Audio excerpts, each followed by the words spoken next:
So from field work, observations, dialogue, and experiences in the city of Quito, and a few different market sites of Quito themselves, my research can be summarized into 3 key insights. First, I've identified that out of Quito's 52 market spaces, several of them are significant sites of culture and social and economic exchange, and are absolutely essential to the city's alimentation, but continue to remain outside the official political urban agenda. Second, a multi-scalar analysis of the policies, plans, and visions and strategies related to tourism and branding are excluding traditional market spaces into the future landscape of the city. This is where I began to connect the micro-struggles of the markets to the macro level of Ecuador's new national project, striving to build newness. For instance, I trace this through the ideology of Buen Vivir as the alternative mode for economic development for growth within the country, but has ultimately committed Quito and Ecuador to the generation of income and foreign investment to enact certain built urban forms. Third, that the competitive global drive to sell valuable urban assets for foreign attraction devalues and excludes socially constructed space in the city, political, economic, and social restructuring processes that the markets are in an ongoing contested relationship with. So from this particular perspective and the lens that I developed as Quito and Ecuador anchors itself to becoming a world-class tourist destination, framed a very slow violence that can selectively be traced towards certain markets affected more by inter-urban competition and the world-class destination rhetoric, which is where our project began with Mercado San Roque. So now the big question is, who cares and so what? So what if I identified that top-down inter-urban competitive strategies based on tourism and branding work to sell Quito and Ecuador to a global stage and does create this exclusionary city, where a city that anchors itself to the tourist landscape binds itself to the services of private capital, rather than a just management of city resources in an era calling for more equitable distribution. This was the self-clarification process that I went through to frame the contested sites of Quito's market spaces from the micro all the way up to the macro level. So an important question was, how could I contribute this knowledge that I learned individually with and alongside my team here and in Quito with the project partners in Quito, I believe that there's a need to communicate, expand, and bring forward critical awareness to new knowledge that is not normally discussed about Quito's accelerated and urbanizing landscape as a world-class tourist destination to people more impacted by such exclusionary forces that shape their everyday struggle, which are the city spaces of Quito's large traditional food markets. So, through active fieldwork, synthesizing on-the-ground knowledge, tracing the knowledge shared between key protagonists, and a long-distance relationship with Redes Iberes, a gap has been identified that contributes to the existing and ongoing daily struggles of certain market sites, specifically in Mercado San Roque, whose ongoing public negative perceptions continues to be excluded from Quito's agenda. My desire to bring in awareness to an existing situation that has extraordinary impacts on the future landscape of the city assists to create a shared narrative across multiple different markets, their struggles and their shortcomings beyond their own individual market struggles. This was also sparked by a conversation between Luis of Redes Iberes and I, who made the remark to me saying that it's difficult to explain the connection between the politics of the city and the struggles of the market. This was one little aha moment for me.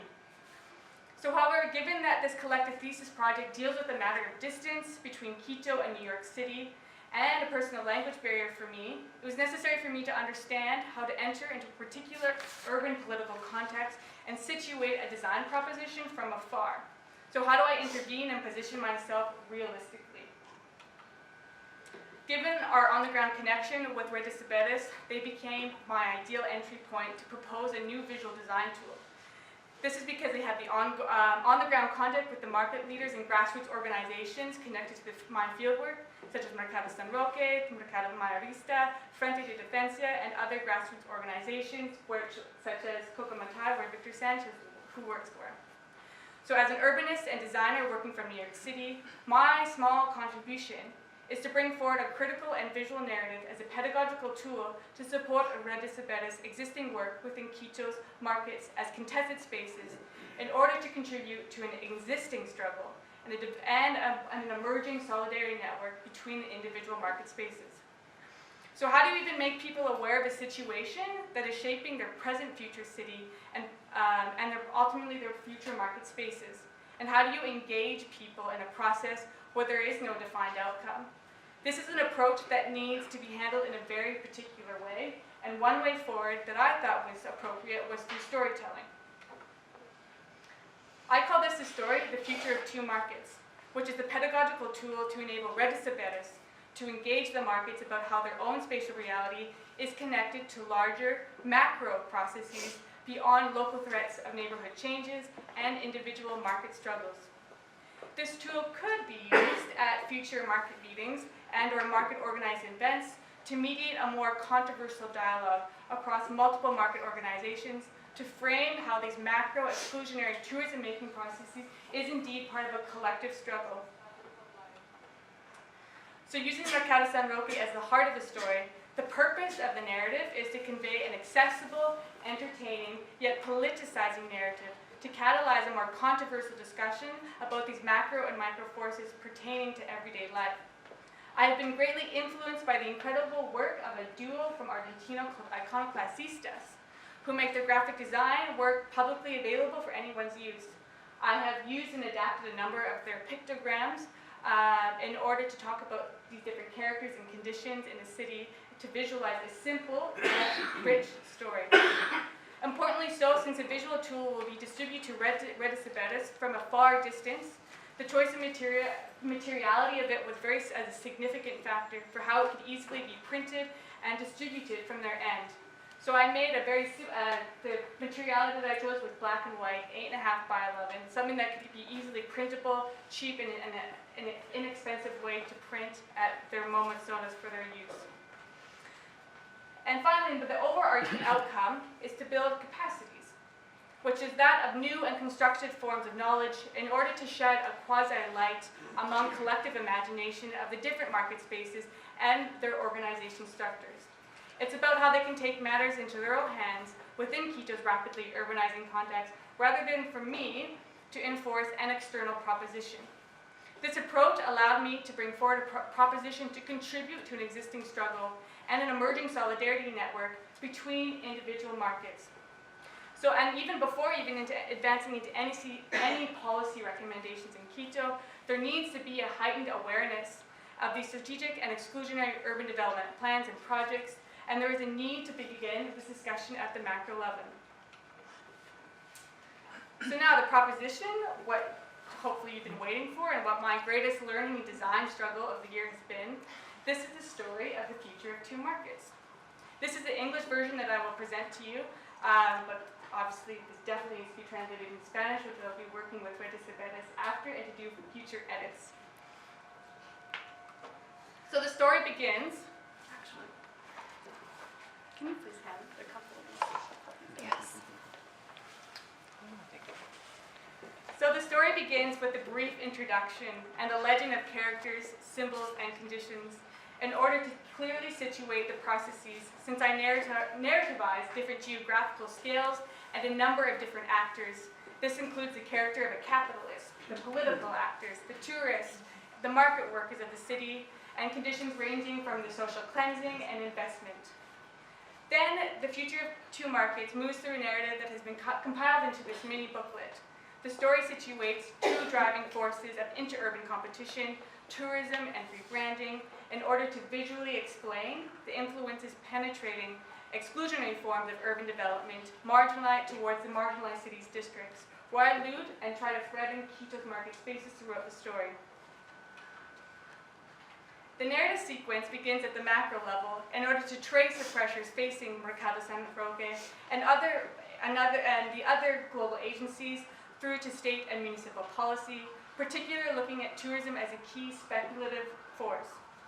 And frame 2, here's where I thread in Latin America, in order to trace these global tourism pressures toward the continent that is highly competitive, rich and burgeoning with already a number of natural and cultural heritage sites.